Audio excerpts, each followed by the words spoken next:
Hello guys, आज की video में हम बताने वाले हैं कि जो हमारा होनर 200 लाइट फ़ोन है तो होनर 200 लाइट फ़ोन की क्लॉक आइकन्स पे जाकर कैसे क्लॉक अलार्म को आप स्टॉप कर सकते हैं एंड आप कैसे बंद कर सकते हैं क्लॉक अलार्म को। तो आज हम बताने वाले हैं, तो वीडियो स्टार्ट कर लेते हैं। तो सिंपली आप देख सकते हैं आइकन शो हो रहे हैं, तो क्लॉक आइकन्स पे जाना है।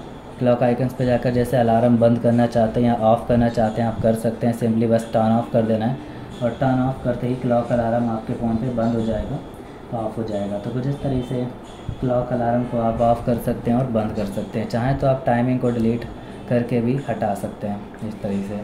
तो इस तरीके से क्लॉक अलार्म ऑफ़ कर पाएंगे। तो आपको वीडियो अच्छी लगी तो लाइक एंड सब्सक्राइब करें। तो मिलते हैं अगली वीडियो में।